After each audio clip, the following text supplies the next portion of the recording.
સુંદર મજાનું આજે જ્યારે વડતાલ ધામમાં શ્રીજી મહારાજની આ પવિત્ર પાવન ભૂમિમાં હિંડોળા ઉત્સવનો જ્યારે આજે પ્રારંભ થયો છે અને શ્રાવણ માસમાં પણ હિંડોળાનો ઉત્સવ હજારો હરિભક્તો જ્યારે એના દર્શનનો લાભ લેતા હોય ત્યારે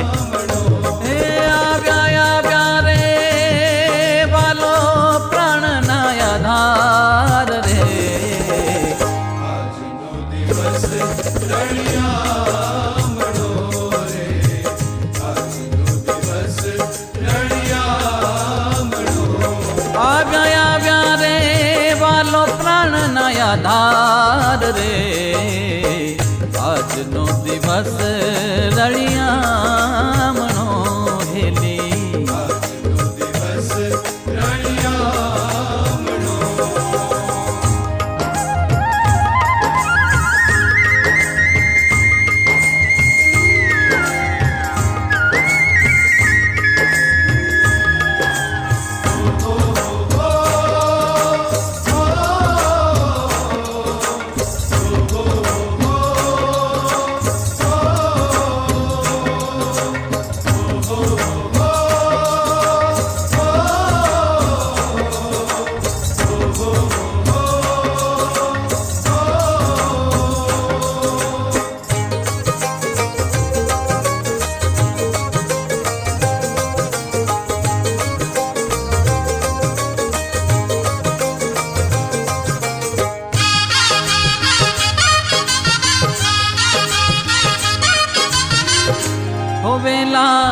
જઈને વાલાને વધાવીએ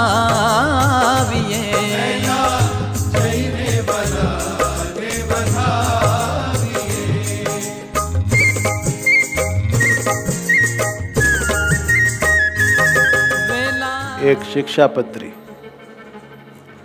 નંબર 2 વચનામૃતો અને નંબર 3 ભગવાને પોતાની મૂર્તિ પોતાની હાથે બાથમાં રાખીને પધરાવી. આ ત્રણનો જોટો આપણા માટે ક્યાંય છે જ નહીં. શિક્ષાપત્રી પાળો, વચનામૃતને સમજો અને હરિકૃષ્ણ મહારાજને પ્રેમ કરો, કલ્યાણ થઈ ગયું.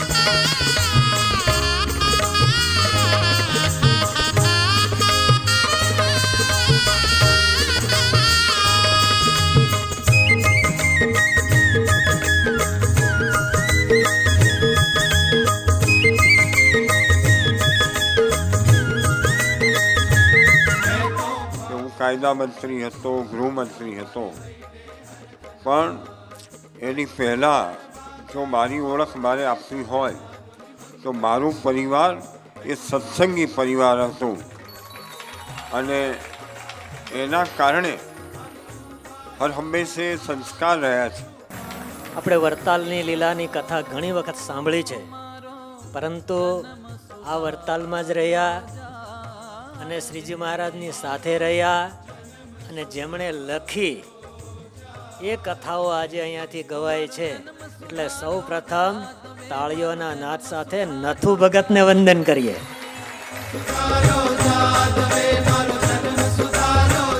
હિંડોળા ભગવાન સ્વામિનારાયણને બહુ પ્રિય હતા.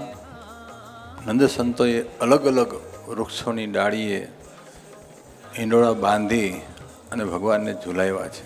વડતાલનો ઉત્સવ હિંડોળા ઉત્સવ શિરમોણ છે. આપણે આ પરંપરા છે, ભક્તિ પરંપરા. શ્રાવણ મહિનામાં સહેજે લોકોમાં ભગવાન પ્રત્યે પ્રેમ, લાગણી, ભાવ વધારે હોય છે. તો એ પરંપરાને અનુસારે વડતાલમાં પણ વર્ષો થયા આપણે હિંડોળા ઉત્સવ કરીએ છીએ. સરસ મજાના હિંડોળા આપણે બનાવીએ છીએ. તો વિશેષ ને વિશેષ દરેકને ભક્તિનું ભજનનું સુખ મળે એના માટે હિંડોળા ઉત્સવનું વડતાલ સંસ્થા દ્વારા આયોજન થયું છે. સદાય વડતાલની સ્મૃતિ રહે એના માટે મોટા સંતો વડતાલનું ધ્યાન કરવાનું કહેતા. ભગવાનની સ્મૃતિ અર્થે આપણને બીજું કંઈ યાદ ના રહે. સ્વામિનારાયણ સ્વામિનારાયણ આવું કદાચ કોઈ યાદ ના રાખી શકે. આપણે તો રાખી શકીએ પણ કદાચ કોઈ ના રાખી શકે. અને વડતાલ વડતાલ વડતાલ આટલું પણ જો એ બોલે ને તો એને સ્વામિનારાયણ ભગવાનનો સીધો સંબંધ થાય. હો બ્રહ્માનંદના વાલા ને